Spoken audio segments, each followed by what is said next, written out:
तो दोस्तों आज हो गया 10 मार्च 2022। यूपी समेत देश दुनिया की सभी ताज़ा बड़ी खबरें लेके आए सिर्फ आप। चलिए फटाफट खबर शुरू करते हैं। उससे पहले चैनल को अब तक सब्सक्राइब ना किया हो तो फटाफट चैनल को सब्सक्राइब कर दें, लाइक कर दें, शेयर कर दें ताकि इसी तरह की खबर आप हर रोज देख सकें। चलिए शुरू करते हैं आज की पहली बड़ी खबर। उत्तर प्रदेश में बनारस समेत कई जिलों में ईवीएम और मतपत्रों को लेकर चल रहे विवाद में नया नाम आजमगढ़ का भी जुड़ गया है। बुधवार की रात शहर के बेलईसा स्थित FCI गोदाम के मतगणना केंद्र के बाहर उस वक्त हंगामा हो गया जब खंड विकास अधिकारी राजीव वर्मा की स्कॉर्पियो से कुछ सादे पोस्टल बैलेट बरामद हुए। प्रशासन ने वीडियो की गलती मानी और कहा है कि इसे 7 तारीख को ही जमा हो जाना चाहिए था। आपको बता दें कि मतदान केंद्र के बाहर 24 घंटे से पहरादारी कर रहे समाजवादी पार्टी के कार्यकर्ताओं ने स्कॉर्पियो को चेक करना चाहा तो एक बैग से सफेद पोस्टल बैलेट बरामद हुए। इसके बाद सपाइयों ने हंगामा शुरू कर दिया। आज का दिन काफी अहम होने वाला है। एक और यूक्रेन में चल रहा ऑपरेशन गंगा खत्म होने वाला है और दूसरी ओर यूपी समेत 5 राज्यों में विधानसभा चुनाव पर फैसला आने वाले हैं।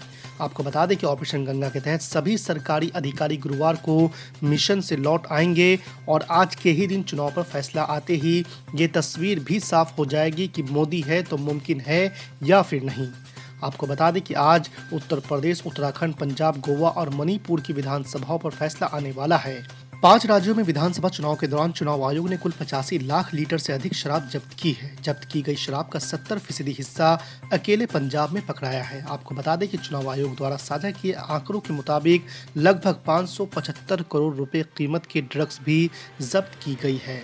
चुनाव के दौरान नकदी, शराब, ड्रग्स, मुफ्त उपहार और कीमती धातुओं की आवाजाही की जांच के लिए चुनाव आयोग ने उड़न दस्ते और स्थिर निगरानी टीमों को तैनात किया था। पश्चिम बंगाल विधानसभा में बुधवार को शोरगुल देखने को मिला क्योंकि जब मुख्यमंत्री ममता बनर्जी सदन में राज्यपाल जगदीप धनखड़ के अभिभाषण पर पेश धन्यवाद प्रस्ताव पर हुई चर्चा का जवाब दे रही थी तब भाजपा सदस्यों ने मोदी मोदी के नारे लगाकर उन्हें बार बार बाधित किया। मुख्यमंत्री ने इसके जवाब में जय बंगला के नारे के साथ ही पलटवार किया और भाजपा सदस्यों को जय श्री राम के बजाय जय सिया राम कहने की सलाह दी। मुख्यमंत्री ममता बनर्जी ने जैसे ही अपना अभिभाषण शुरू किया, भाजपा विधायकों ने मोदी मोदी के नारे लगाए। मोदी जी अब इस देश में चुनाव भी नहीं कराएंगे, दिल्ली में निकाय चुनाव टलने पर बोले अरविंद केजरीवाल। जी हां, आपको बता दें कि दिल्ली में निकाय चुनाव के तारीखों के ऐलान से एन पहले टल जाने पर मुख्यमंत्री अरविंद केजरीवाल ने बड़ा हमला बोला है।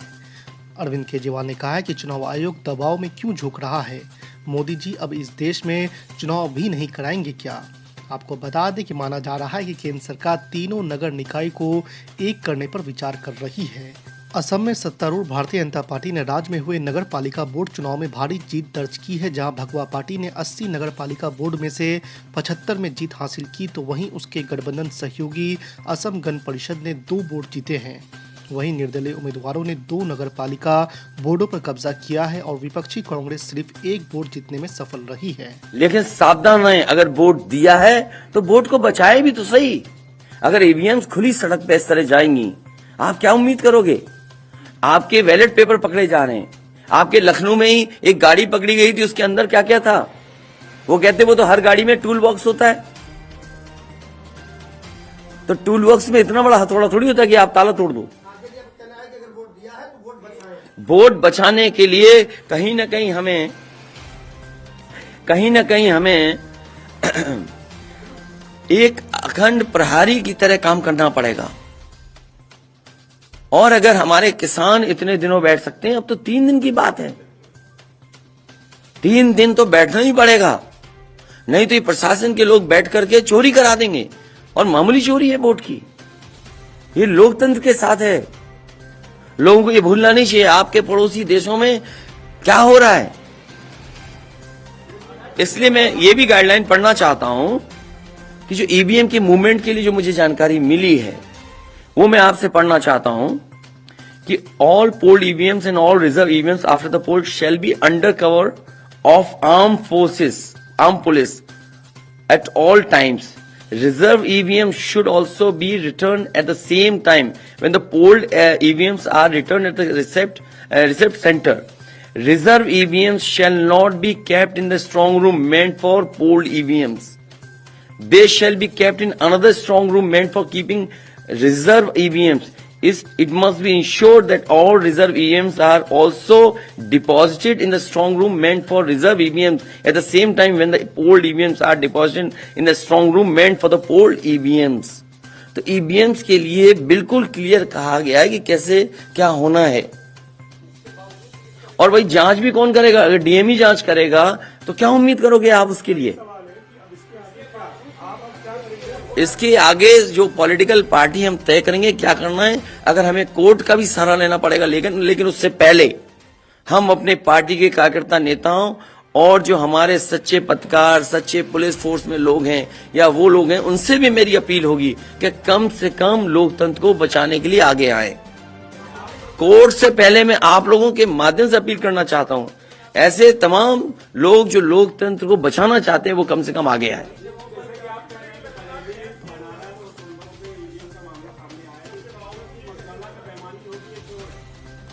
आपने पंचायतों का चुनाव देखा था, भारतीय जनता पार्टी ने खुलेआम वोट को लूटा।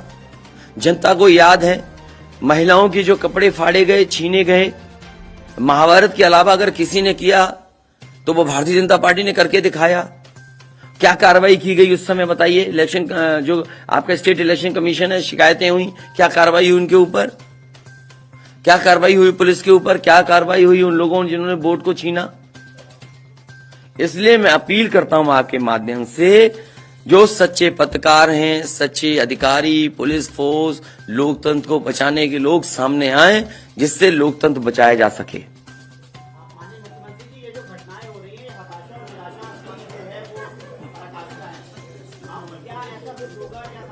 मैं नौजवानों से विशेष अपील करूंगा, और इसलिए अपील करूंगा, मैंने वो तस्वीरें देखी कि नौजवान वोट डालने के लिए लोकतंत्र में कैसे निकल पड़ा। अगर उसने वोट डाला है तो कम से कम वो वोट बचाए। अपना कैसे वोट बचाएगा? गिनने से कैसे गिनती में लाएगा? और ये कोई ये मामूली घटना नहीं है। जो लोग लोकतंत्र पर भरोसा करते हैं उनके अंदर आक्रोश होगा, ऐसा नहीं है कि गुस्सा नहीं होगा उनके अंदर। इसीलिए मैंने कहा कि 5,000 के अंतर में सीटें जो जीती गई थी भारतीय जनता पार्टी की, वो 47 हैं। और मैंने इसीलिए कहा कि प्रमुख सचिव, मुख्यमंत्री, जिलाधिकारियों को फोन कर रहे हैं कि काउंटिंग स्लो की जाए। और बैलेट के लिए हम लोगों ने अपने प्रत्याशियों को और जो एजेंट्स हैं, हमारे इलेक्शन एजेंट, उनको समझाया है कि बैलेट को किस तरीके से काउंट करना है, कैसे रखे जाएं, उन सबको समझाने का काम किया। और आप में से जो लोग बनारस गए होंगे वो जानते होंगे कि बनारस साउथ समाजवादी पार्टी जीत रही है, अयोध्या समाजवादी पार्टी जीत रही है। ये घबराहट है बीजेपी को।